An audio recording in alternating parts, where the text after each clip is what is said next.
Happy Friday. Yeah, happy Friday. It's always a little bit of a delay. I come on screen, I don't see you for like 5 seconds. I'm like, hopefully it's not a technical issue. Yeah, no, we're good. No storms today, so I shouldn't be cutting out. How's the weather up there? Did it quit raining? Yeah, today it did. Yesterday was probably the worst 4th of July I've had weather-wise ever. I was gonna go golfing, but it rained literally all day. So wasn't Yeah, many fireworks either because it was kind of hard to do in the pouring rain. But it kind of feels like a weird day. It feels like a Monday in a way, but it feels like a Friday too. It's just kind of a weird feel for a day. So yeah, we're up here at the office, and about half of our people took off. There's not too much going on, so I'm sure that we'll get out of here a little bit early today. yeah, no, definitely. Well, shout out to our sponsors, HG Shipping Solutions, obviously where I recruit agents for, Black Box, Will's company, Trio Inc. does all of our back end. I usually talk about Sales Dash, but since Will is a Sales Dash, customer, I'll let Will probably do that part. Yeah, Sales Dash is a freight focused CRM. It's got a great price point. It's been developed for transportation, right? So it kind of comes built out. Black Box uses it. We love it. Again, it's I don't know if you use something like Salesforce, you kind of build it out yourself, right? But Sales Dash comes. Josh, the founder, comes from a brokerage background, so with that in mind, when he developed it, it's pretty easy and intuitive, and yeah, we love it. Yeah, no, it's great. I was just talking to someone today who's going to get signed up with Sales Dash, just a demo today, and super excited. So everyone who seems to look at their product likes it. So at least everyone I know. Well, yeah, today should be fun. John's been a friend of mine for a while now, coming up on 2 years, I think, this fall since we've kind of been connected and talked. And he came on the podcast, that Alex and I used to do, and he's a great guest.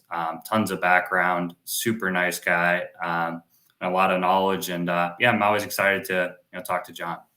Yeah, just some quick background on John. He's been involved in the supply chain for 30 years. His most recent role is Director of Distribution Logistics for CKE Restaurants Holdings. CKE owns Hardee's and Carl Jr. restaurant brands. He's also the interim president of the Nashville Transportation Club and has served on both the Transportation Club of Memphis and the Nashville Transportation Club board of directors for many years. So he's got an extensive background in the space for sure. Yeah, no, definitely. Well, should we bring John in? Yeah, let's go ahead and get episode 13 rolling. We'll add John Brewer to the stage. John, how are you? Good, guys. How are you? And thanks for having me on the show. Doing good. Yeah, thanks for coming on and spending your Friday with us. Absolutely, 100%. I always like your background, the guitars and the it's kind of like a mini production studio back there. So it seems to grow every time I see it. This is the scenario for writing my supply chain parody song. So I've actually had people try to buy the guitars on the back wall. So it's been kind of interesting. There you go. That's good stuff. Well, yeah. So we kind of like to. We usually get the episode started off. We just ask people how they got involved in transportation. You tell us a little bit about that. How you kind of came into the space. Sure, absolutely. It's been a while, but I think I remember. I think a lot of people fall into this industry, and then they don't ever want to leave. So that was the case with me. I was a real young kid, and just started a new family, and needed to keep the lights on at the house and put food on the table. And where I was at wasn't cutting it, so I took a short haul dispatcher job for an asset based carrier in Memphis, Tennessee. And I was there for about a year and absolutely loved it. It was like jumping out of an airplane every day. All new problems, all new issues, the adrenaline rush of pulling something off that you didn't think you could do. So got bit by the bug. Probably gave the wildest exit interview I ever had. I told them they needed to bottle this stuff and sell it because it's great. And jumped the fence to the shipper side. And back then it was called traffic, which I think is still apropos. And did that, did some direct mail for about 6 years with a couple of companies. R.R. Donnelly was one. Did a brief stint at Cummins Diesel, running their distribution and their private fleet. Did another brief stint at an aircraft part supplier. And then for the last 17 plus years, I've been distributing food. 10 years of that was on the commercial side where we ship dry goods to the grocery stores. And now I'm on the food service side where we're shipping food to restaurants. So that's kind of a nutshell there for you. What was that adjustment? I don't think I've ever asked you this before, but going from those type of roles, aircraft supply, and some of the other distribution and logistics roles you had to go into the food side. Was that a pretty big adjustment? Each commodity has its own little nuances, but at the end of the day, probably 75 to 80% of the core principles are still the same.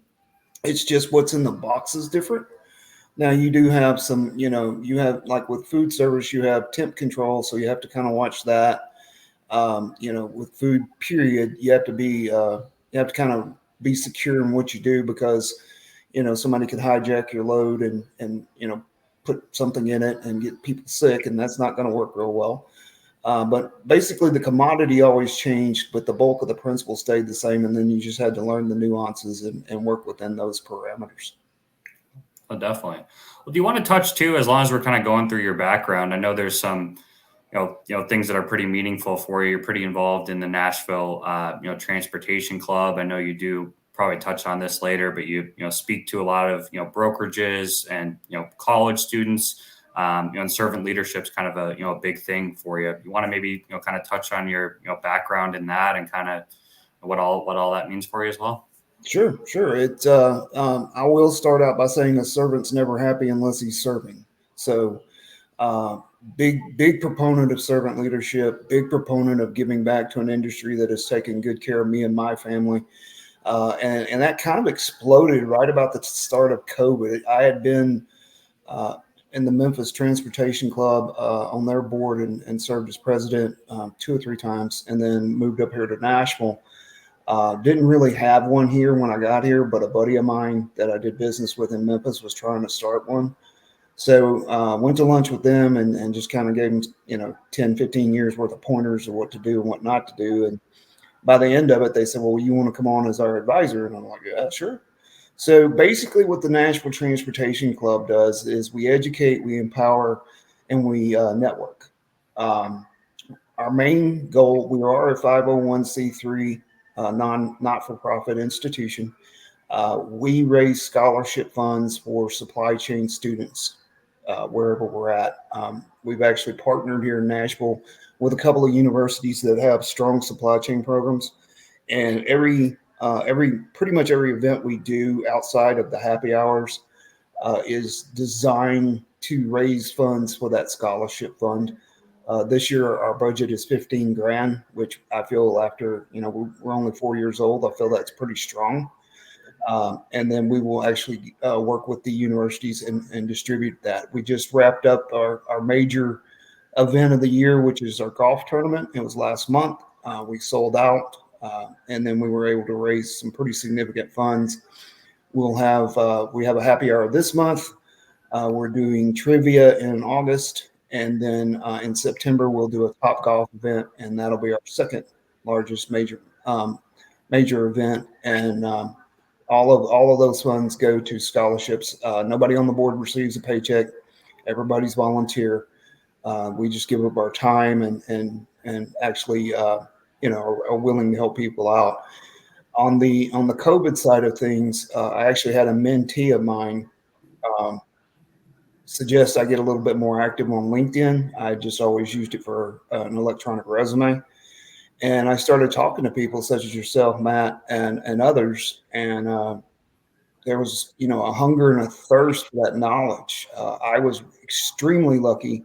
I had 2 mentors in my career that taught me probably 80 to 85% of what I know today. And I wanted to, just like they paid it forward, I wanted to pay it forward as well. So I've reached out to individuals and had conversations with them. I've done kind of a ask shipper version with some brokerage houses. We've done some mock sales calls with some brokerage houses. We've done panel discussions at the universities that we're working with. So the students who are in supply chain or just starting out can say, hey, how do you handle this? What do you do about that? That kind of thing. And just kind of lowering that veil, that curtain, if you will. A lot of shippers keep things close to the vest, and that's their choice. I decided that doesn't benefit anybody. So I'm reaching out to carriers and brokers, and pretty much anybody who'll listen to me bore them to tears for an hour. Very cool. So, I mean, a hot topic, right, with our podcast and just our audience is it's a lot of broker shipper sales, right? So when you're talking to those brokerages, at least for the sales aspect, what are some of the key points that you're trying to drive home to them, or pointers, or what are you really trying? I know it's a lot, right? But in a nutshell, with the sales, what are kind of the main aspects that you focus on with them? Basically, the main point I'm trying to make with these groups is you need to separate yourself from the pack, and you hear that all the time. But if you don't know what that means, or you can't solve for that, then you're stuck. I get what I call pitch slaps multiple times a day, every day, and they're all playing out of the same sales book. They're all the same emails. They're the same LinkedIn messages. They're the same voicemails. So it's, if you're a shipper and you hear that over and over and over and over again every day, you multiply that times 30 years, you kind of get tired of hearing it. And get out there and do your homework. I mean, we live in a very media driven age right now. You could Google my name and you could find all kinds of stuff, hopefully none of it bad, but you can do your homework. I liken it to two things. I liken it, first of all, you're basically interviewing for a job, which is the job of hauling my freight. And you should do your homework. You should not go into the interview without doing homework. And there's so many resources out there for you now that you can learn all kinds of stuff. And one of the questions I usually ask when somebody does pitch slap me is, tell me something about my company that I don't know. Mm-hmm. And some of them will blow me off. Some of them will, give me a standard pat answer. And then some of them have gotten really creative. And basically, if it's good enough, I give them 15 minutes. So, there's a reward system there. The second piece of it is this is a very relational business. That's how I made it in the business. That's how a lot of people made it in the business. It's very relational. I think, tech has kind of taken that away a little bit, or maybe a lot. Technology in and of itself is not a bad thing. It is a good thing. Obviously we want to get better. We want to be improved. But just like, cell phones and Facebook and everything else, everybody's steadily looking at their screens and they're not talking to people face to face. And you need to talk to people face to face because we're human beings and we desire that interaction. So, kind of being more genuine, more face to face kind of deal. And not so much tech, because everybody's pretty much got tech. Some of it's good, better than others. Some of it's not, but you can't replace human interaction with tech. You just can't. That's the way we're designed. That's the way we're built. And those are the 2 points that I really, really stress to them. Do your homework and develop relationships. Are you seeing that more, kind of speaking of tech, that more people are trying to sell tech to you? Like, I know you've been in the business for 30 years, and have you seen kind of the sales outreach go more pointed towards tech over the last 4 or 5 years, and what people are trying to use as selling points? It has picked up a lot. I don't know a lot about AI, but I know AI is going to be a game changer for this industry, in some regard. And so that's kind of expedited that evolution, if you will. But yeah, it's picking up out there. You can even see it in the pitches where somebody will do a spray and pray over LinkedIn, and it's just tech driving that. So it's giving people, allowing people to be lazy. They just hit the button and it sends it to 500 people. And if they get any responses back, then they win. And again, that's not how I do my business. Yeah, that makes sense. You got a supporter here, Ryan. Thanks for tuning in. He says John has a heart of gold. Yeah, Ryan's a good guy. He and I helped contribute to his Christmas party for the rescue dogs last year. It was great. Oh, nice. I know Ryan too. Ryan is a great guy. He's a great guy. I like Ryan. We don't have a lot of Canadians on LinkedIn, so it's always fun when you meet people from from Canada. So yeah, well, it's really fun for me because I'm from Mississippi, and occasionally that accent will slip out, and they're kind of looking at me like I'm crazy, So they're probably it'd probably be the same as me talking to somebody from Australia. What part of Mississippi are you from, John? A little city called South Haven, just south of the border from Memphis. Yeah, I'm familiar. I'm originally from Jackson. The majority of my family is spread throughout Mississippi. Yeah, mine. The bulk of mine is still there.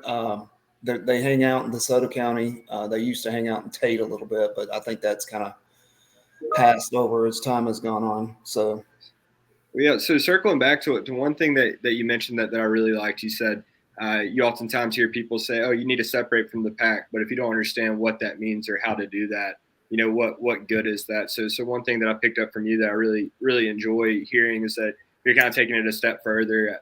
I agree. A lot of times I see on at least my feed, it's a lot of separate from the pack. But like, how do we do that? What does that mean? So hearing you go into detail and explain it, that's it's very refreshing.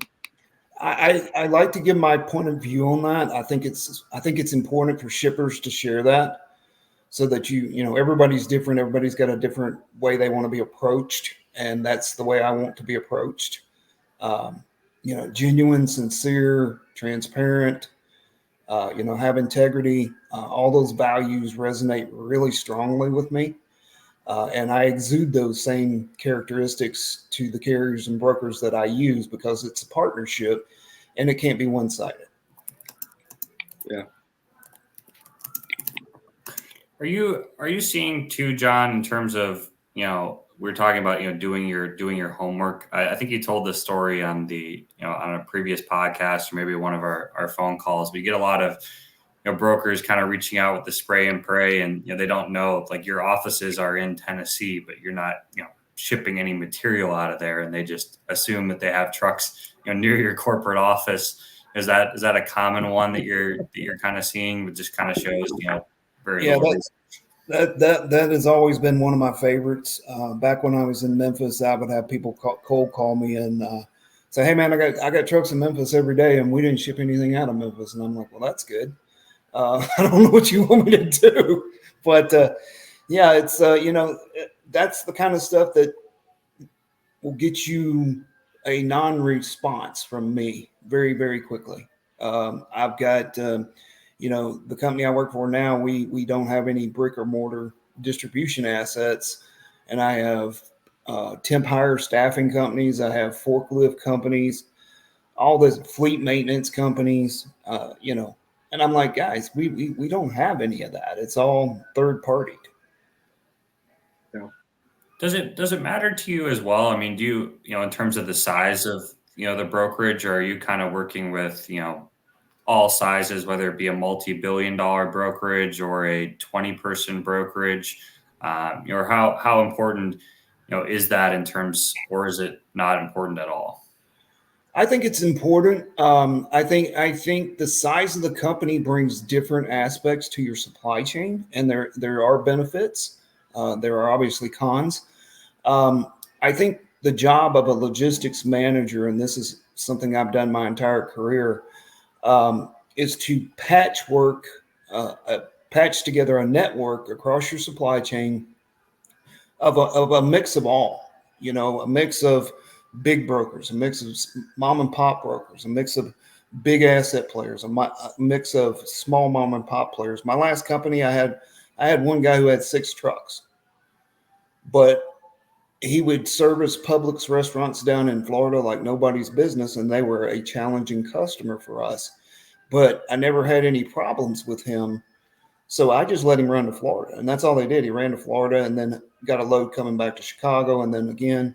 And he only had 6 trucks, and he did a really awesome job. But it's our duty as logistics managers, trans managers, whatever you want to call us, supply chain managers, is to ascertain the strengths and the weaknesses of your carrier slash broker base and network those in such a manner so that everybody's getting fed, because we all know what happens if you don't, and B, everybody's kind of playing towards more of their strengths than their weaknesses, which keeps my service levels up and my transit times tight.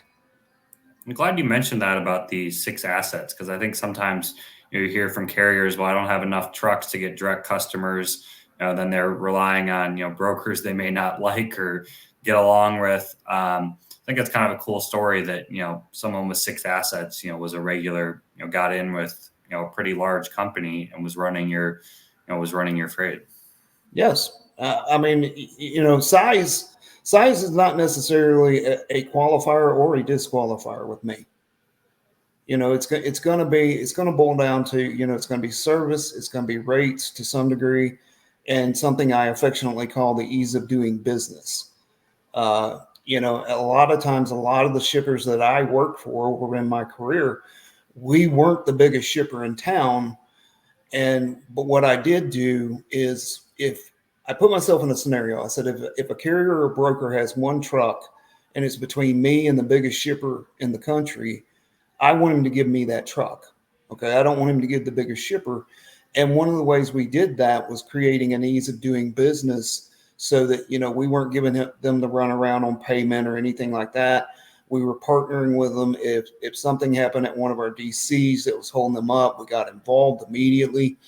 We want to make it to where, hey, yeah, customer ABC is huge and they make up a ton of our revenue. But John is easy to deal with. We kind of set it and forget it. And, he gives us business and he takes care of us and he partners with us. So I think that's extremely important. Again, kind of leaning back towards that size is not a qualifier or a disqualifier, and it works for shippers too. Did you see that on the other side during COVID? I know when there was a big rate, spikes, did you see a lot of, brokers? I know one thing you kind of hear from shippers sometimes is a lot of brokers, kind of ran away or, plays both sides. And, when COVID happened, significantly, jacked up the rates. Did you see kind of that, a lot of your, providers, from COVID are still around, and, or what kind of happened, with that, I guess, in COVID in 2021? Because that's interesting. I obviously wasn't around them, but it's always interesting to hear kind of what happened with, providers. It was the wild, wild west. I mean, we were all work from home. We were work from home for over 2 years. And I had never worked from home before, so it was kind of a culture shock to me. But every time I sat down in the seat, you never knew what the day was going to be like. And yes, you did see increases in rates. You do see some brokers going out and chasing the more profitable business. Typically, if that's the case, because we all know this is cyclical. I mean, we all know, it's going to turn sooner or later. It's just a matter of how long the cycle is going to be. Pre-COVID cycles were somewhere around 12 to 18 months. I think COVID elongated that probably closer to 2 to 3 years. And that's kind of what we're in the trough of right now. But the brokers who did go away that took, higher paying freight back during COVID, I distanced myself from those guys because you're one of these fair weather fans. When the money's good, you're there, but when it's better somewhere else, you're gone. And again, it falls back into those long-term relationships. I'll give you an example.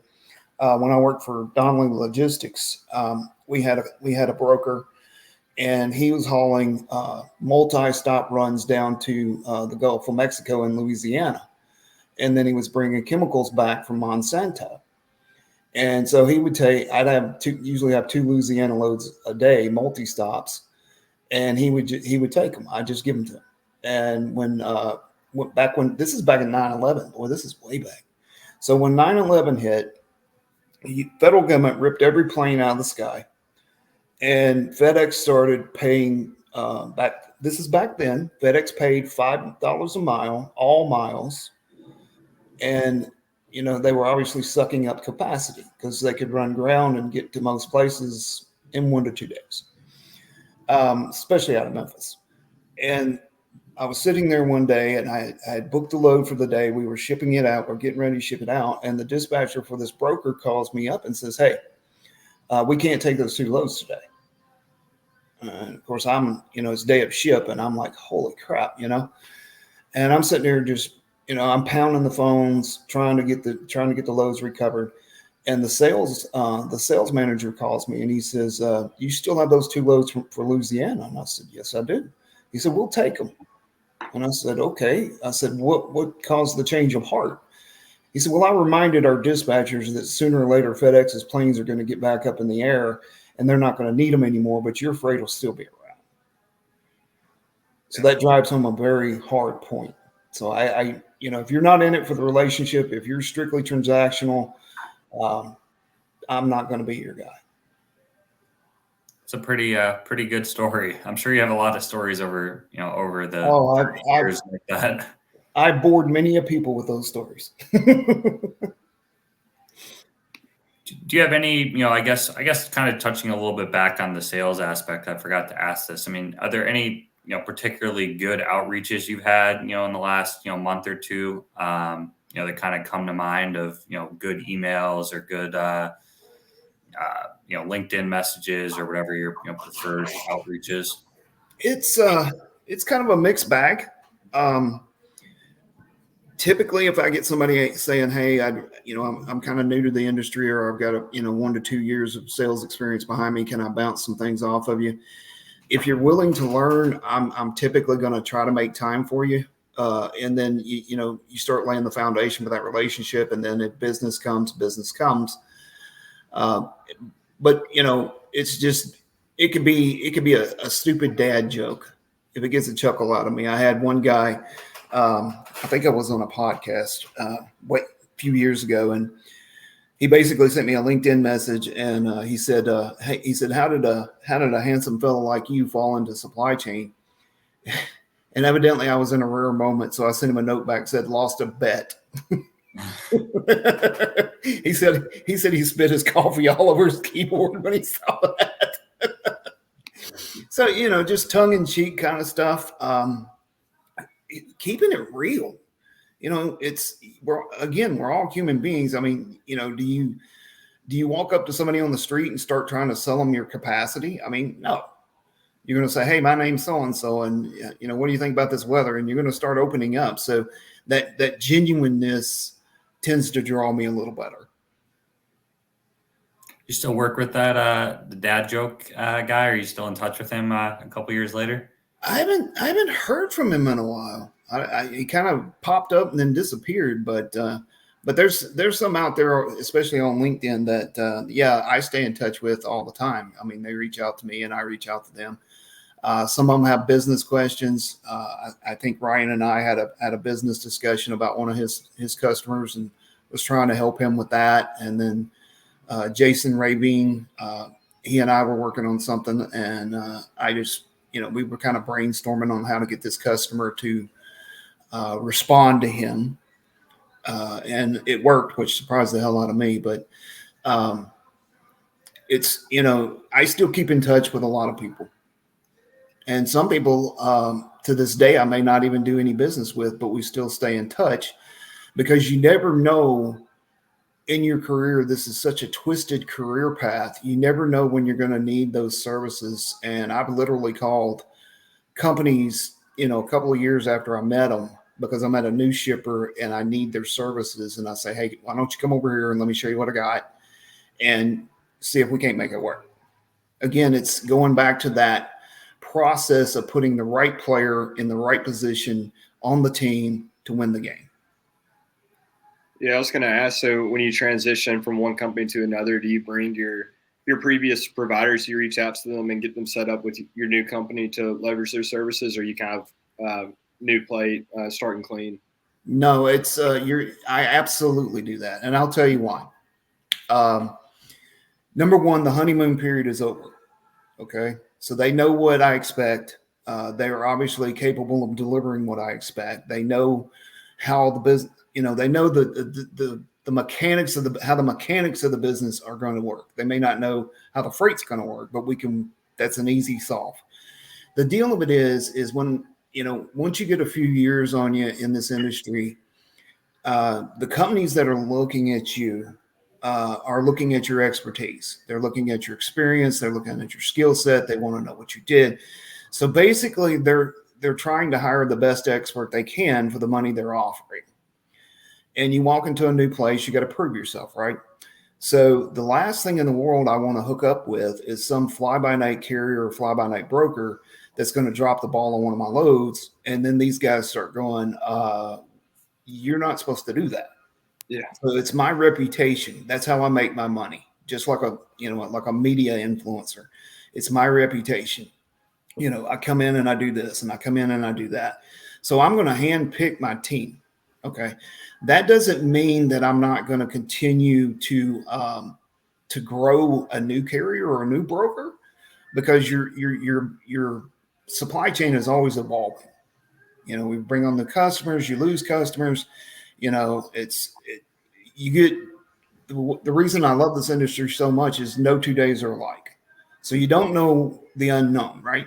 Yeah. So you want to keep it's almost like it's a living, breathing organism is your carrier pool. Yeah. It's a living, breathing organism. You keep the senior experienced staff in there to take care of your stuff. So you don't have to, be second guessed by your leadership. But at the same time, you groom new brokers and new carriers and start the whole process over again. So you're constantly cycling in. And even with your senior carriers and brokers, management may come in and say, hey, this shipper, which would be me, we lost our backhaul, so we're going to have to move on, and you need somebody to replace them. So you need to have a groomed carrier who knows who you are, what you expect, the level of service, the level of price, the ease of doing business, as I'm going to run into the ground. You constantly are cycling through that. You may even bring on new business that none of your senior partners are in that area, possibly. And you do need that new dynamic. Maybe they're handling an area that the seniors aren't handling, and you can start to use that to grow them. It's kind of crawl, walk, run. Yeah, that makes sense. You've got another comment here from Jeff Dickinson. He says, that's why Mr. Brewer and I get along. Keep preaching, my friend. Jeff is very wise man, very experienced, and he knows a lot of stuff. For sure. I always learn from him when I talk to him. Just a little plug for you guys. I know you and Jeff are got a podcast on the horizon. I'm sure many people will be interested in. So that'll be a fun thing for you in the future. Yeah, I'm excited. He and I are a couple of old dogs, so we've got the war stories and we got the answering questions and stuff. I think it's going to be fun. I love doing podcasts.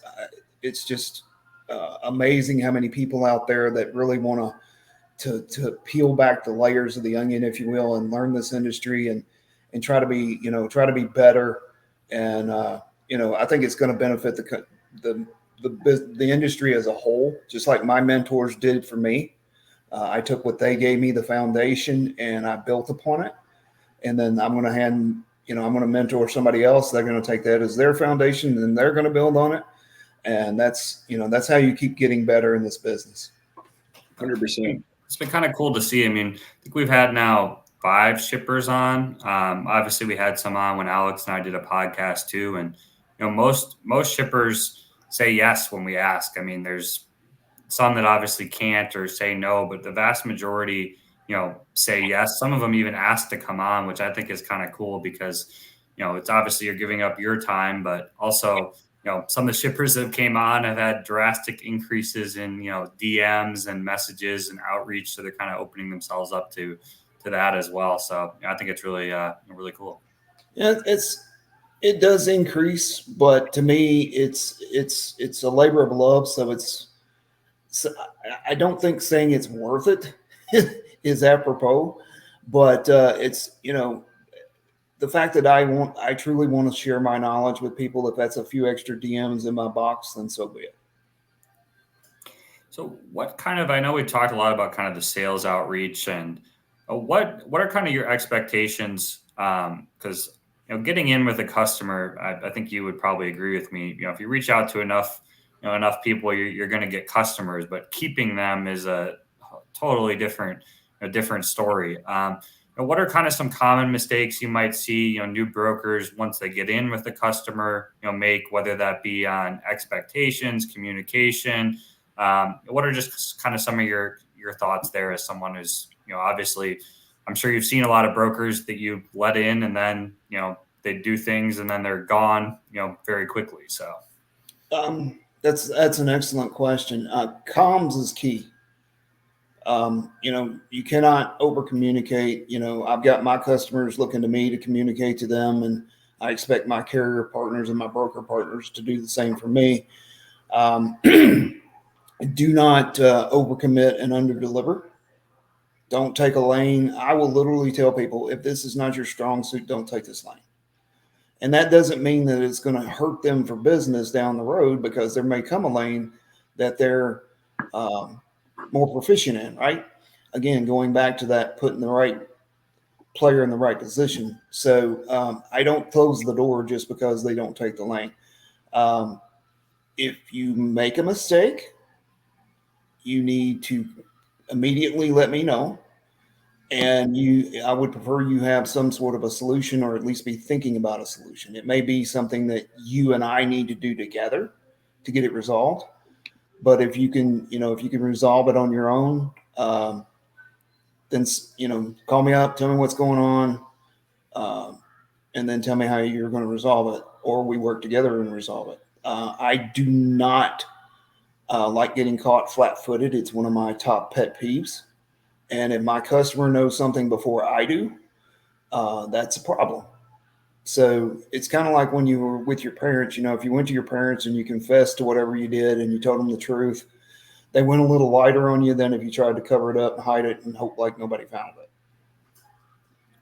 Yeah, one thing that you've mentioned a few times is the ease of doing business with somebody. One of those sort of intangible type things, right? Just being easy to work with, being solution based. I think that's a pretty powerful statement. Yeah, it can be, if you're coming back and, number one, and don't take this out of context. I believe that brokers, carriers, and drivers should be paid every penny that they're worth. Okay. From a contractual standpoint. If a driver has to wait at a DC, then he should be compensated. Okay. I believe that. And I believe you have contractual parameters that you negotiate on the front end. But if you come back and you start nickeling and diming me for every little thing, that's a good way to get off my ease of doing business list. If I have to hand hold you after your learning period, after you've made the learning curve and you're hauling a few loads, if I have to constantly hand hold you, you guys are the experts. I mean, you're the ones who's supposed to be delivering the stuff from point A to point B. If I was doing it myself, I wouldn't need you. So, yeah. If I have to constantly stop and do that, just anything that can just cause heartburn, because, most of the teams that I've managed in my career are extremely small. My team now is me and two other people, and we manage a pretty big piece of the supply chain. So we're kind of in triage most of the day, and to have to stop and tie somebody's shoe or put a Band-Aid on their boo-boo, I don't have time for it. I'm moving, I'm running. You run with me or you get left behind. It's kind of about soft costs, because I think you've told this story, to me before, but you've had brokers that might be cheaper price wise, but they spend, you've had to get rid of them because they just, your staff is so busy answering things that they should know, or, dealing with them all day that, you're hurting, what your employees are able to do internally because they're dealing with this carrier broker all day long. So their cost, even though it might be cheaper on the transportation, what they're costing your actual employees, makes their cost actually more. Exactly. Absolutely. We do not look for the cheapest rate. We look for what I call a sustainable rate, and a sustainable rate encompasses what you just mentioned. You perform your job. The carrier didn't come in and, price below their cost or price below their cost plus margin. So they've got a rate that they can sustain, month in, month out, year in, year out, whatever the term is. And just using that sustainable rate. Typically that's going to be, the number 2, number 3 carrier. That's just, to your point, I would rather kind of do something like a set it and forget it and pay a few cents more per mile to do that and save it on the soft cost. Makes sense. So are you doing the majority of your freight when you're sourcing it? Are you doing RFQs, contracted rates, or is it a lot of spot, or is it kind of a mix? I've done mostly contract during my tenure. We do still have spot from time to time. I mean, that's always ad hoc freight's always unnecessary evil. But mostly in contract. That way everybody, we know what the accessorials are going to be. We know what the fuel is going to be. We know what your line haul is going to be. We use the same fuel table across all carriers, same accessorial table across all carriers. So you can really get into that analysis and see the apples to apples without stuff like fuel and accessorials skewing the numbers.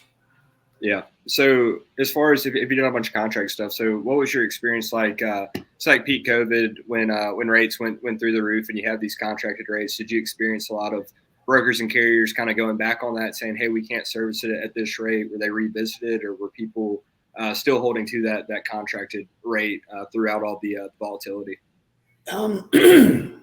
It does. We do get a mix of that. We also saw that I think in the back end of 2014. When we had a bad hurricane season and FEMA sucked up all the trucks, we wound up actually having to pay some bounties to get some loads moved. Wasn't happy about that, but it's supply and demand, and you play the long game out here, guys. Yeah.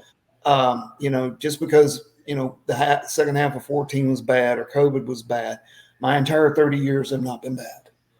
Yeah. So you take it on the chin, and typically, again, those relationships are going to come into play, and if you have a very long-term strong relationship with your customer, you can have those frank discussions and you can come to a palatable outcome for both parties. Yeah. And then you're going to, at the same time, just like we mentioned earlier, you're going to weed out those players that are always chasing that almighty dollar, because that's a short-term solution to a long-term problem.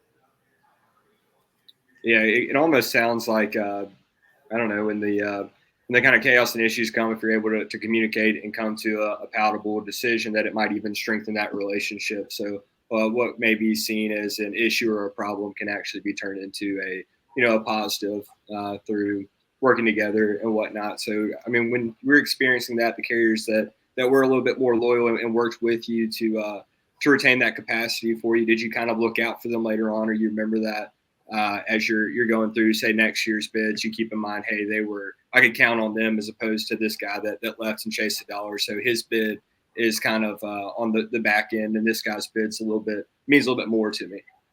Exactly, and it's the same concept where I presented a minute ago, where the carrier or the broker has one truck, and I'm trying to make sure I get it versus the shipper ABC. Yeah. Same thing holds true with a carrier and a broker. I got one load. Which carrier, which broker I'm going to use, and the ones who've proven themselves, the ones who are there time and time again, the ones who help you get your ox out of the ditch, the ones who are willing to meet you halfway and partner with you, yeah, you're going to call them first.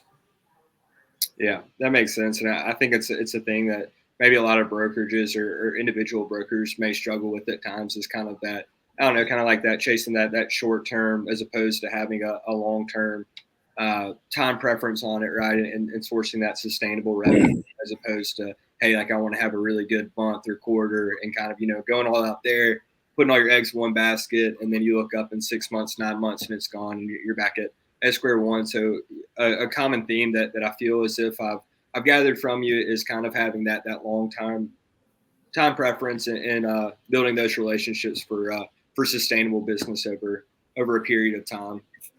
Yeah, it's from a carrier broker perspective, I completely agree with you. There are going to be times that you have to do transactional to keep the lights on.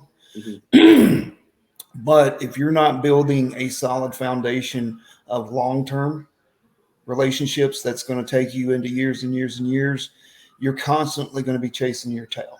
You're going to live and die by the sword. So you need to have just like I need to have a mixture of big, small broker carrier. You need to have a mixture of transactional versus long-term. Yeah. And to that point, so at least what we experience sometimes is kind of, I don't know, some customers are worth it, right? And then some customers are bad customers. Like some customers you don't maybe need to bend over backwards for or take losses to service. It's kind of the same thing on your end when you're talking about the ease of doing business with, right? You know, we run into, and it's usually smaller companies that maybe just don't really know what they're doing or understand, you know, accessorials or this or that and kind of stiffen left and right. And it's not worth it.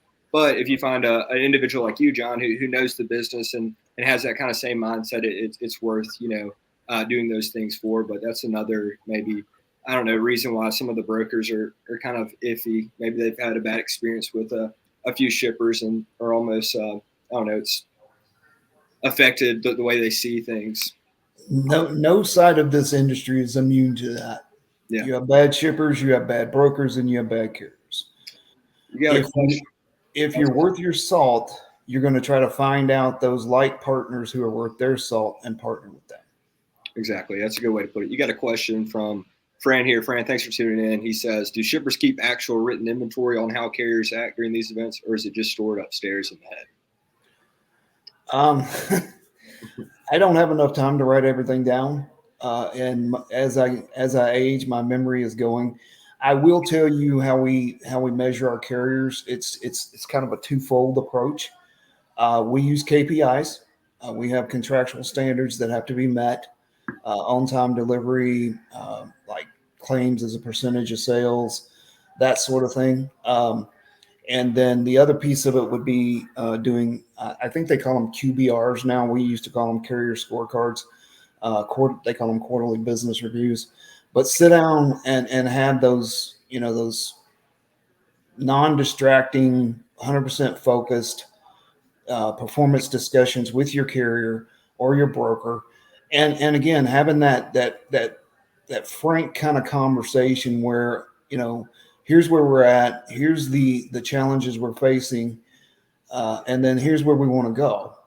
And those can be quite fruitful because you want to build a future with that carrier. I mean, if the carrier is doing an excellent job and they hit all the points that I've mentioned like 500 times already, you obviously want them to grow. You know, you want to bring in more revenue for them. You want to open them up to new project work. I do a lot of project work in the companies I've worked at. And so, you know, something comes across my plate and I'll pick up the phone and call somebody and say, hey, you want to take a look at this? And if they say, well, yeah, that's right up our alley, then that's great. We work on it. Or they say, hey, John, you know, if you got somebody else that can do it better, you might want to pass it on to them. And again, that still doesn't pigeonhole you for no more freight. In fact, that level of honesty is probably what's going to keep me calling you every time I have something come across, because sooner or later, something's going to fit. I mean, it always does. So this may not be a fit for your company, but the next project I work on may. You never know. Yeah, 100%. Do you see that too with expectations? Excuse me. You know, some brokers, you know, maybe have the expectation that they're going to have, you know, X amount of freight right away, or, you know, and you know, not, you know, playing necessarily the long game. I mean, do you see, or just, you know, expectations on, you know, general things, you know, maybe, you know, entitlement or things like that. Do you see that as something that happens sometimes, you know, with, you know, newer brokers to your network and, you know, things of that nature? Usually in my initial discussions with a new broker or a new carrier, you can have those kinds of conversations and set those level of expectations on both sides of the fence. I find I like to get everything out in the open in the beginning. So, because I don't like surprises, just like I don't like getting flat-footed. I don't want any surprises. I want to know, you know, if it's going off the cliff, I want to know it's going off the cliff before it goes off the cliff. So, you can have those discussions, and I am very transparent because it does not benefit me not to be, because if I hide stuff from the carriers and the brokers and it blows up in their face, they're going to start going, hey, what's up with this shipper? What's going on? Why didn't he tell us this? Why didn't he tell us that?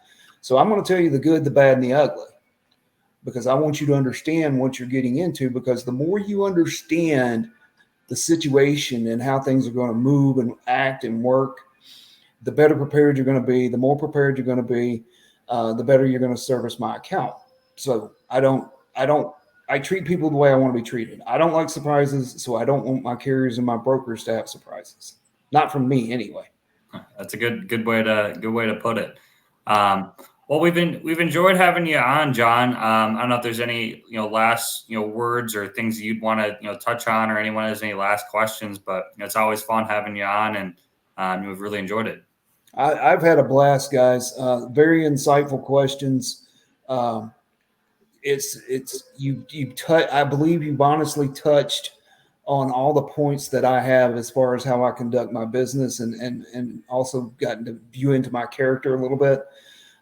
So I'm perfectly good, but I do appreciate you having me on. I appreciate what you guys are doing, and I think this is what's going to revolutionize this industry over time. It's going to be a slow curve, but it's still going to be a curve. And these types of things where we're educating the masses, and we're having these frank and open discussions, and we're able, you see it on the media all the time about partnering and all that, and partnerships matter. Well, they only matter when one of the parties is in the trough. That's when it matters, because that's who's going to say something. But if we can push more partnership type scenarios here, number one, we're going to weed out the bad players. And number two, it's going to make it a lot easier for everybody involved. So thanks again. 100%. Yeah. Thanks for coming on, John. It was it was a pleasure. We'll have to do it again sometime. Absolutely, man. Anytime. Yes, sir. We'll enjoy the rest of your Friday. Yeah, see you guys. Thanks again, John. All right. Episode 13, man. What a great guest. Yeah, John is fantastic.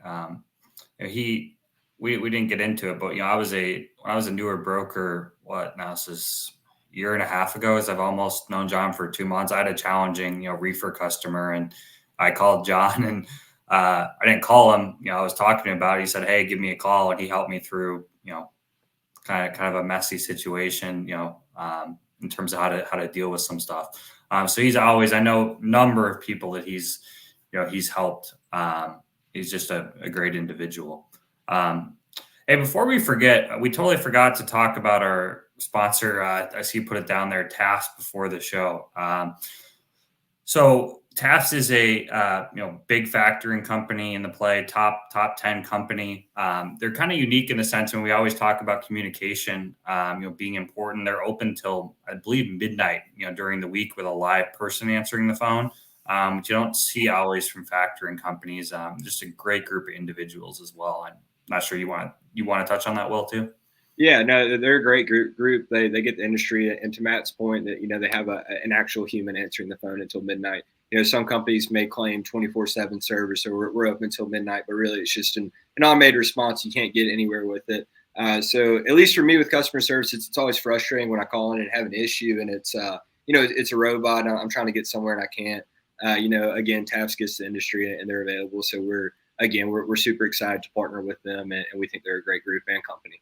Yeah. And we're Midwest and, Southern guys ourselves. So I think there's something about, dealing with a Midwest company that, I don't know what it is, but, they're just really normal, authentic people over there. Yeah, no, they're a great group. So yeah, again, we're ecstatic to be partnered with them. And then additional shout out to our other sponsors, Sales Dash CRM, Freight Centric CRM, Black Box Logistics, my company, HD Ships, Matt's company. If you're looking to jump to an agent role, definitely reach out to him. And then Trio, they do all of our back end support stuff. Those guys have been invaluable to us as we started this podcast and continue to grow it. Well, have a good one, man. Are you getting out in the golf course at all this weekend? I know you're golfing yesterday. Yeah, I'm going to go play tomorrow. I think I'm back. I played pretty good yesterday, and I think I might have what they call the bug. So going back out tomorrow. We'll see how it goes as long as the weather holds out for me. I'm getting back into it too, so maybe that's what we'll do when we come down to Birmingham. Yeah, come on. August or September. Yeah, it's looking like September now. It keeps getting pushed out. Here's Ryan, one of the Tafts guys. If you guys are interested in Tafts, shoot him a DM. Tell him that the Dawgs sent you. Great guy. He knows his stuff. 100%. I think Ryan's can correct me if I'm wrong if he's still listening, but I believe he's the director of sales or head of sales over at Tafts. Great, fantastic guy. Yes, sir. All right. Well, that'll do it for episode 13. Thanks everybody who tuned in. Be sure to give the page a like. We'll upload the episode to Spotify, YouTube, so it'll be available for playback. And thanks for tuning in. Yeah, have a good one, Will. All right, you as well. Bye.